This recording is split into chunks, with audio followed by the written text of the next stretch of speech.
Hello friends, मैं teacher Sangeeta से आप सभी का मैं अपने यूट्यूब चैनल टीचर संगीता से मैं स्वागत करती हूँ। आज की वीडियो में हम वाच्य से संबंधित महत्वपूर्ण अभ्यास प्रश्नों को सॉल्व करेंगे जो अधिकतर प्रतियोगी परीक्षाओं में पूछे जाते हैं। तो चलिए शुरू करते हैं आज का वीडियो। सबसे पहला हमारा प्रश्न है, जिस वाक्य में कर्ता की प्रधानता होती है, लिंग वचन प्रायः कर्ता के अनुसार होते हैं, वे क्या कहलाते हैं? कर्मवाच्य, कर्तृवाच्य, भाववाच्य और सरल वाक्य। तो बहुत ही सरल प्रश्न है। जिसमें कर्ता की प्रधानता होती है उसे हम क्या कहते हैं? कर्तृवाच्य कहते हैं। और जिसमें कर्म की प्रधानता होती है उसे हम क्या कहते हैं? कर्मवाच्य कहते हैं। और जिसमें क्रिया की प्रधानता होती है उसे हम क्या कहते हैं? भाववाच्य कहते हैं। क्योंकि हमारे प्रश्न के अनुसार से क्या है कि कर्ता की प्रधानता होती, तो कर्ता की प्रधानता किसमें होती है? कर्तृवाच्य में होती है, इसलिए इसका सेकेंड ऑप्शन ही हमारा क्या है? सही है। आगे देख लेते हैं, वाच्य किसके अनुसार बनता है? कर्ता के, कर्म के, भाव के, उपरोक्त सभी के। तो वाच्य किसके अनुसार से बनता है? कर्ता के अनुसार से भी बनता है, कर्म के अनुसार से भी बनता है, भाव के अनुसार से भी बनता है। इसलिए इसका चौथा ऑप्शन उपरोक्त सभी के ही क्या हो जाएगा? इसका उत्तर हो जाएगा। और इसी के आधार पर क्या होते हैं? वाच्य के जो है वो भेद होते हैं। कर्ता के आधार पर जो है वो कर्तृवाच्य होता है, कर्म के आधार पर कर्मवाच्य होता है, और साथ ही भाव के आधार पर क्या होता है? भाववाच्य बनता है। तीसरा, मनोज पुस्तक पढ़ता है वाक्य में वाच्य है कर्मवाच्य, कर्तृवाच्य, भाववाच्य और कोई नहीं। तो यहाँ पे देखिए, मनोज पुस्तक पढ़ता है में जो पढ़ता है क्रिया है वह किसके अनुसार से है? मनोज के अनुसार से। और मनोज यहाँ पे क्या है? कर्ता है। तो यहाँ पे किसकी प्रधानता है? कर्ता की प्रधानता है। जहाँ पे कर्ता की प्रधानता होती है वहाँ पे कौन सा वाच्य होता है? कर्तृवाच्य होता है। इसलिए इसका सेकेंड ऑप्शन जो है वो कर्तृवाच्य, यही क्या हो जाएगा? इसका उत्तर हो जाएगा। आगे देख लेते हैं, अकर्मक धातुओं से बनने वाला और सदैव एक वचन पुल्लिंग और अन्य पुरुष की क्रिया वाला वाच्य कौन सा संभव है? कर्तृवाच्य, कर्मवाच्य, भाववाच्य, कर्मवाच्य और अभाववाच्य। तो बहुत ही सरल प्रश्न है। जो कर्तृवाच्य होता है वह किसमें होता है? सकर्मक और अकर्मक दोनों ही क्रिया में होता है। इसको मैं यहाँ पे लिख देती हूँ, सकर्मक और अकर्मक दोनों ही क्रिया में होती है। जो कर्मवाच्य होता है वह किसमें होता है? सकर्मक क्रिया में होती है। और साथ ही जो भाववाच्य होता है वह सिर्फ किसमें होता है? अकर्मक क्रिया में जो है वो होता है। इसलिए इस दृष्टि से अगर हम देखते हैं तो हमारा तीसरा ऑप्शन जो भाववाच्य है इसका क्या हो जाएगा? उत्तर हो जाएगा, क्योंकि भाववाच्य सिर्फ किसमें होता है? अकर्मक क्रिया में होता है। पांचवा, नेहरू जी ने अपने देश के लिए समस्त सुख सुविधाएं त्याग दी में वाच्य है कर्तृवाच्य, भाववाच्य, कर्मवाच्य और सरल वाक्य। यहाँ भी देखिए, जब इस वाक्य को हम पढ़ते हैं तो वाक्य लंबा है तो हमको घबराना नहीं है। सबसे पहले हमको क्या करना है? इसको जो है ध्यान से पढ़ना है। जब हम ध्यान से पढ़ते हैं तो देखिए ध्यान किसकी ओर जा रहा है? नेहरू जी ने अपने देश के लिए समस्त सुख सुविधाएं त्याग दी। मतलब सबसे ज्यादा ध्यान हमारा किसकी ओर जा रहा है? नेहरू जी की ओर जा रहा है। अर्थात यहाँ पे नेहरू क्या है? जो है वो कर्ता है। और जहाँ पे कर्ता की प्रधानता होती है वहां पे जो है कौन सा वाच्य होता है? कर्तृवाच्य होता है। इसलिए इसका उत्तर क्या हो जाएगा? कर्तृवाच्य हो जाएगा। लेकिन अगर हमको मान लीजिए अगर इस तरीके से हमको उत्तर समझ में नहीं आता है तो मैं एक और दूसरा तरीका बताए थे आप लोगों को कि सबसे पहले हमको क्या करना है? हम वाक्य को पढ़ने के बाद सबसे पहले हमको क्या करना चाहिए? कर्ता को ढूंढना चाहिए। और कर्ता को ढूंढने के बाद जो है क्या करना चाहिए? कर्ता के ठीक बाद वाले कारक को हमको क्या करना चाहिए? पहचानना चाहिए। तो यहाँ पे देखिए, कर्ता की ठीक बाद क्या है? ने कारक चिन्ह है। और जहाँ पे कर्ता की ठीक जो है वो बाद जो है वो ने कारक चिन्ह होता है तो वहां पे जो है वो कौन सा वाच्य होता है? कर्तृवाच्य होता है। तो इस दृष्टि से भी हमारा क्या है? यह पहला जो उत्तर है कर्तृवाच्य, यही जो है इसका सही उत्तर है। आगे देख लेते हैं, अब्दुल के द्वारा पतंग उड़ाई जा रही है, इससे संबंधित वाच्य कौन सा है? भाववाच्य, कर्मवाच्य, कर्तृवाच्य, कोई नहीं। यहाँ पे देखिए, अब्दुल के द्वारा, इसको जो है घबराने वाली कोई बात नहीं। सीधा सा बात यहाँ पे हम देखेंगे कि के द्वारा लगा है। के द्वारा लगा है अर्थात ये किसके लिए रहता है? कर्मवाच्य के लिए रहता है। इसलिए इसका उत्तर हमारा क्या हो जाएगा? कर्मवाच्य। इसके लिए मैं बता चुकी हूँ कि जो कर्मवाच्य होते हैं उसमें सबसे पहले हमको किसको देखना चाहिए? कर्ता को देखना चाहिए। और कर्ता के बाद हमको जो है वो जो कारक है उसको देखना चाहिए। जहाँ पे कर्ता के बाद जो के द्वारा अगर कारक चिन्ह लगा होता है तो वह कौन सा वाच्य होता है? कर्मवाच्य होता है। यहाँ पे जो स्पष्ट पता चल रहा है कि अब्दुल के बाद क्या लगा है? के द्वारा जो है वो कारक चिन्ह लगा हुआ है, इसलिए हम क्या है? जो है वो कर्मवाच्य है। उनसे यह दुर्दशा नहीं देखी जा सकती से संबंधित वाच्य कौन सा है? कर्मवाच्य, कर्तृवाच्य, भाववाच्य कोई नहीं। तो यहाँ पे देखिए उनसे यह दूरदर्शा नहीं देखी जा सकती, अर्थात यहाँ पे देखिए ना कर्ता की प्रधानता है, ना किसकी प्रधानता है, कर्म की प्रधानता है। यहाँ पर किसकी प्रधानता है, क्रिया की प्रधानता है, और जहाँ पर क्रिया की प्रधानता होती है वहाँ पे कौन सा वाच्य होता है, अब भाववाच्य होता है। इसलिए इसका तीसरा ऑप्शन भाववाच्य, यही क्या होगा, इसका उत्तर होगा। आगे देख लेते हैं, निम्नलिखित में से भाववाच्य का वाक्य बताइए। राजेश द्वारा नाटक खेला जाता है, कछुआ से दौड़ा नहीं जा सकता, राधिका कल पत्र लिखेगी, सीता ने खाना बनाया। तो सबसे पहले हम इसको ले लेते हैं कि राजेश द्वारा नाटक खेला जाता है। तो राजेश द्वारा नाटक खेला जाता है, अगर इस दृष्टि से देखें तो सबसे पहले यहाँ पे द्वारा लगा है, तो यह क्या हो जाएगा, कट जाएगा। साथ ही यहाँ पे जो क्रिया है वो किसके अनुसार से है, कर्म के अनुसार से, इसलिए कौन सा वाच्य है, ये जो है वो कर्मवाच्य है। आगे देख लेते हैं, कछुआ से दौड़ा नहीं जा सकता। तो यहाँ पे देखिए से लगा है, तो इस दृष्टि से हमको तो पहले इस दृष्टि से समझ में आ जाएगा कि यह क्या है, जो है वो भाववाच्य है। और साथ यहाँ पे देखिए ना तो कर्ता की प्रधानता है, ना किसकी प्रधानता है, कर्म की प्रधानता है। यहाँ पर किसकी प्रधानता है, जो दौड़ा नहीं जा सकता, यहाँ पे जो है वो क्रिया की प्रधानता है। इसलिए उसका सेकंड ऑप्शन कछुआ से दौड़ा नहीं जा सकता, यही क्या हो जाएगा, इसका उत्तर हो जाएगा। हम आगे को भी क्या कर लेते हैं, देख लेते हैं। राधिका कल पत्र लिखेगी, तो राधिका कल पत्र लिखेगी, तो सबसे ज्यादा फोकस हमारा किस पर जा रहा है, राधिका पे जा रहा है, अर्थात यहाँ पे राधिका क्या है, कर्ता है, तो यह क्या हो जाएगा, कर्तृवाच्य का उदाहरण हो जाएगा। इसलिए इसका उत्तर हमारा यह नहीं होगा। सीता ने खाना बनाया, तो यहाँ पे भी हमारा ध्यान किस में जा रहा है, सीता में जा रहा है, और सीता क्या है पे जो है वो करता है, यह भी कौन सा वाच्य जो है वो कर्तृवाच्य है। इसलिए जो क्या हो जाएगा, यह भी इसका उत्तर हमारा नहीं हो जाएगा। हमारा जो सेकंड उत्तर था, कछुआ से दौड़ा नहीं जा सकता, यही इसका हमारा क्या हो जाएगा, उत्तर हो जाएगा। इनमें से किस वाक्य में भाववाच्य का प्रयोग हुआ है, उससे धूप में चला नहीं जाता, मोहन के द्वारा कपड़ा सिया जाता है, बालक पुस्तक पढ़ रहा है, मोहन घर जा रहा है। यहाँ पे देखिए मोहन घर जा रहा है, यहाँ पे किसकी प्रधानता है, जो क्रिया किसके अनुसार से है, कर्ता के अनुसार से, अतः यहाँ पे क्या है, जो है वो कर्तृवाच्य, इसलिए इसका उत्तर हमारे यहाँ नहीं होगा। बालक पुस्तक पढ़ रहा है, यहाँ पे भी क्या है, कर्तृवाच्य है, इसलिए उत्तर हमारा नहीं होगा। मोहन के द्वारा कपड़ा सिया जाता है, तो यहाँ पे देखिए के द्वारा लगा हुआ, अर्थात यहाँ क्या है, जो है वो कर्मवाच्य है, इसलिए उसका उत्तर भी नहीं होगा। इसका पहला देख लेते हैं, उससे धूप में चला नहीं जाता है, तो यहाँ पे जो है वो चलने की क्रिया पे क्या हो रहा है, ज्यादा ध्यान हमारा जा रहा है, अर्थात जो है क्रिया के आधार पर क्या हुआ है, इसका जो है वो वाक्य का निर्माण हुआ है। इसलिए इसमें क्रिया की क्या है, प्रधानता, और जहाँ पे क्रिया की प्रधानता होती है उसे हम क्या कहते हैं, भाववाच्य कहते हैं। इसलिए इसका उत्तर तो पहला ही हो जाएगा। साथ ही इसमें पहचानने का और जो दूसरा तरीका हुआ है क्या है, जिसमें जो है वो कर्ता के बाद जो अगर से कारक चिन्ह लगा होता है तो वह क्या होता है, भाववाच्य होता है। यहाँ पे देखिए कर्ता के बाद जो है क्या लगा हुआ है, से कारक चिन्ह लगा हुआ है, इसलिए इस दृष्टि से भी इसका पहला उत्तर क्या है, सही है।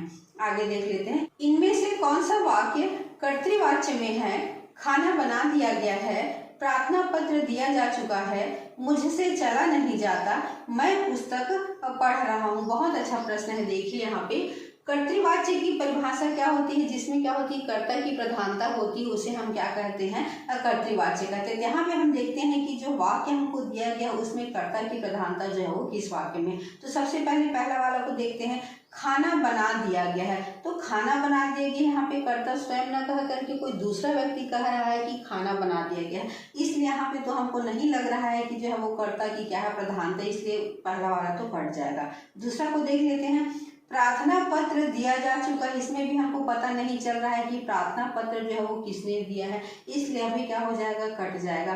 तीसरे को देख लेते हैं, मुझसे चला नहीं जाता है, मुझसे चला नहीं जाता है, अर्थात यहाँ पे सबसे ज्यादा ध्यान हमारा किस पे जा रहा है, जो क्रिया पे जा रहा है, और जहाँ पे क्रिया की प्रधानता होती है वहाँ पे कौन सा वाक्य, कौन सा वाच्य होता है, भाववाच्य होता है, इसलिए यह भी नहीं होगा। चौथा को देख लेते हैं, मैं पुस्तक पढ़ रहा हूँ, तो मैं पुस्तक पढ़ रहा हूँ, अर्थात यहाँ पे किसकी प्रधानता है, जो क्रिया है वह किसके अनुसार से है, कर्ता के अनुसार से, और जहाँ पे क्रिया कर्ता के अनुसार से होती है वहाँ पे कौन सा वाच्य होता है, कर्तृवाच्य होता है, इसलिए इसका चौथा ऑप्शन मैं पुस्तक पढ़ रहा हूँ, यही इसका ऑप्शन क्या है, सही है। अगला प्रश्न, कर्मवाच्य का उदाहरण है, चिट्ठी भेजी गई, सीता पुस्तक पढ़ती है, किरण कुर्ता पहनती है, मोहन घर जा रहा है। तो यहाँ सबसे पहले को हम देख लेते हैं, चिट्ठी भेजी गई। तो क्या भेजी गई, तो चिट्ठी भेजी गई, अर्थात यहाँ पे चिट्ठी क्या कर रहा है, कर्म के रूप में जो है वो कार्य कर रहा है। यहाँ पे अर्थात जो है वो कर्म की क्या है, प्रधानता है। और जहाँ पे कर्म की प्रधानता होती है वहाँ पे जो है वो कौन सा वाच्य होता है, कर्मवाच्य होता है। इसलिए इसका पहला उत्तर तो सही लग रहा है। हम बाकी को भी क्या कर लेते हैं, देख लेते हैं। सीता पुस्तक पढ़ती है, यहाँ पे देखिए सीता पुस्तक पढ़ती, तो हमारा सबसे ज्यादा ध्यान किस पर जा रहा है, सीता पे जा रहा है, अर्थात सीता यहाँ पे क्या है, कर्ता है। और जहाँ पे कर्ता की प्रधानता होती है वहाँ पे क्या होता है, कर्तृवाच्य होता है। इसलिए इसका उत्तर हमारे यहाँ नहीं होगा। किरण कुर्ता पहनती है, तो यहाँ पे भी देखिए किरण क्या है, कर्ता के रूप में है, तो यह भी क्या है जो वो कर्तृवाच्य है। इसलिए अभी क्या हो जाएगा, इसका उत्तर नहीं होगा। मोहन घर जा रहा है, तो सबसे हमारा ध्यान किस पर जा रहा है, मोहन पर जा रहा है, अर्थात यह भी क्या है जो वो कर्तृवाच्य है। इसलिए इसका उत्तर हमारा यह भी नहीं होगा। हमारा जो पहला ऑप्शन था चिट्ठी भेजी गई, यही क्या है जो है वो कर्मवाच्य का उदाहरण है। आगे देख लेते हैं। व्याकरण की दृष्टि से कौन सा कथन गलत है। कर्तृवाच्य अकर्मक और सकर्मक दोनों क्रियाओं में होता है। कर्मवाच्य अकर्मक और सकर्मक दोनों प्रकार की क्रियाओं में होता है। भाववाच्य के केवल अकर्मक क्रियाओं में होता है। सभी प्रेरणार्थक क्रियाएं असकर्मक होती है। तो मैं पहले ही बता चुकी हूँ कि जो कर्तृवाच्य होता है वह अकर्मक और सकर्मक दोनों क्रियाओं में होता है। इस दृष्टि से कथन तो बिल्कुल सही है। कर्मवाच्य अकर्मक और सकर्मक दोनों प्रकार की क्रियाओं में होता है, यह क्या है जो है वो गलत है। क्योंकि जो कर्मवाच्य होता है वह सिर्फ किसमें होता है, सकर्मक में होता है, अकर्मक में नहीं होता है। अगर प्रश्न की दृष्टि से देखते हैं तो यह हमारा सेकंड ऑप्शन क्या है, इसका उत्तर है। आगे भी देख लेते हैं। भाववाच्य के केवल अकर्मक क्रियाओं में होते हैं, बिल्कुल सही है कि भाववाच्य केवल किसमें होता है, कर्मक क्रियाओं में होता है। अगले ऑप्शन को भी देख लेते हैं। सभी प्रेरणार्थक क्रियाएं सकर्मक होती हैं, भी बिल्कुल सही है कि सभी प्रेरणार्थक क्रियाएं क्या होती हैं, असकर्मक होती हैं। तो प्रश्न की दृष्टि से कि व्याकरण की दृष्टि से कौन सा कथन गलत है, तो हमारा जो सेकंड ऑप्शन है कर्मवाच्य अकर्मक और सकर्मक दोनों प्रकार की क्रियाओं में होता है, यही क्या है इसका उत्तर है। निम्नलिखित में से गलत विकल्प है। मैं प्रतिदिन गीता पाठ करती हूँ, कर्तृवाच्य है। मुझसे इतना दुख नहीं सहा जाता, भाववाच्य है। मैं इस गर्मी में नहीं सो सकता, कर्मवाच्य है। मजदूर लकड़ी काट रहा है, कर्तृवाच्य है। यहाँ पे देखिए मैं प्रतिदिन गीता पाठ करती हूँ, यहाँ पे क्रिया किसके अनुसार से है, कर्ता के अनुसार से। जहाँ पे कर्ता की प्रधानता होती है वहाँ पे कौन सा वाच्य होता है, कर्तृवाच्य होता है। इस दृष्टि से बिल्कुल क्या है, असही है। मुझसे इतना दुख नहीं सहा जाता, भाववाच्य। यहाँ पे देखिए क्रिया की प्रधानता है, और क्रिया की जहाँ पे प्रधानता होती है वहाँ पे कौन सा वाच्य होता है, भाववाच्य होता है। इसलिए अभी क्या है, बिल्कुल सही। इसलिए इसका उत्तर यह भी नहीं होगा। मैं इस गर्मी में नहीं सो सकता, मैं इस गर्मी में नहीं सो सकता। तो यहाँ पे देखिए क्रिया की प्रधानता हो रही, और क्रिया की प्रधानता हो रही है तो इसको क्या होना चाहिए, भाववाच्य होना चाहिए। लेकिन यहाँ पे क्या दे दिया गया है, कर्मवाच्य दे दिया गया। इसलिए उत्तर की दृष्टि से अगर हम देखते हैं तो यह तीसरा जो उत्तर क्या है, असही है। चौथे को भी हम देख लेते हैं। मजदूर लकड़ी काट रहा है, यहाँ पे देखिए मजदूर यहाँ पे क्या है, काट रहा है। तो जो क्रिया है किसके अनुसार से है, कर्ता के अनुसार से, अर्थात कर्ता की प्रधानता है। इसलिए यहाँ पे कर्तृवाच्य है, तो भी बिल्कुल सही है। इसलिए इसका जो तीसरा ऑप्शन है प्रश्न की दृष्टि से निम्नलिखित में से गलत विकल्प है, तो जो तीसरा है वह क्या है, गलत विकल्प है।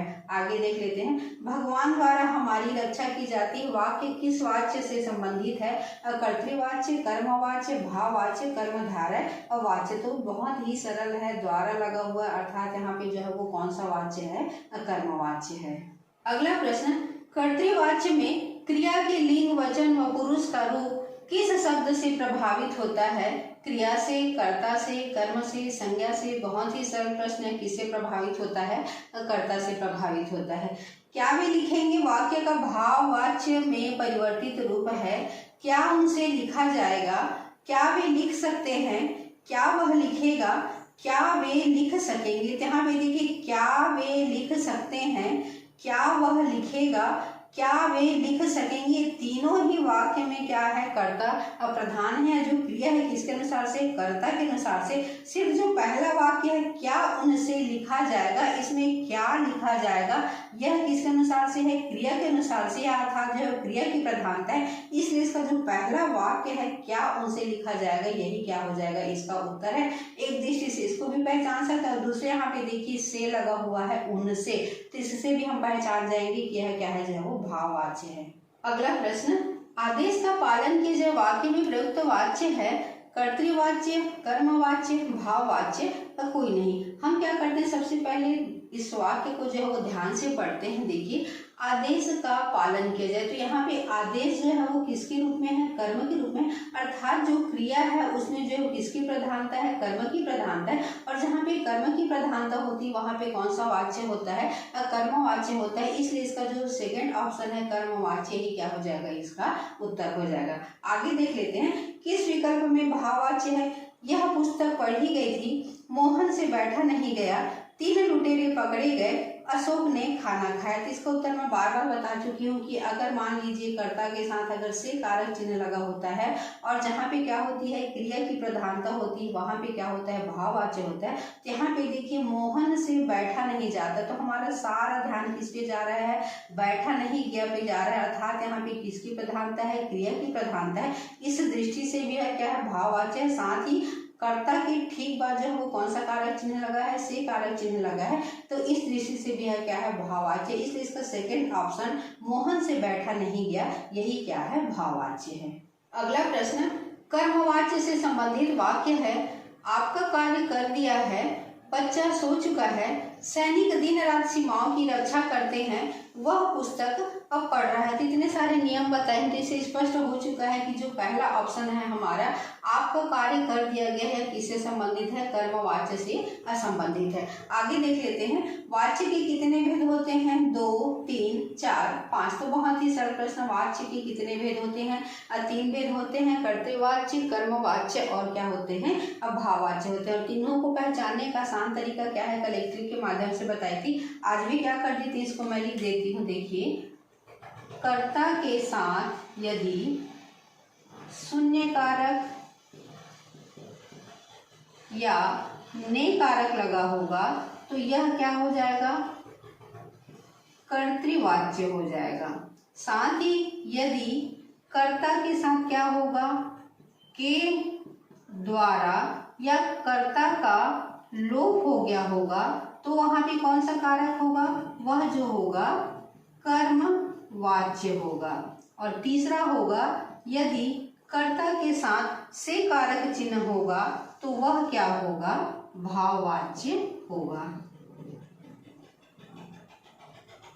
देखिए एकदम क्लियर है, अगर कर्ता के साथ शून्य कारक हो या फिर नई कारक हो तो वह कौन सा वाच्य होगा, कर्तृवाच्य होगा। और साथ ही अगर कर्ता के साथ अगर मान लीजिए के द्वारा कारक चिन्ह लगा हो या फिर कर्ता का क्या हो गया हो, लोप हो गया हो, तो वह क्या होगा, कर्मवाच्य होगा।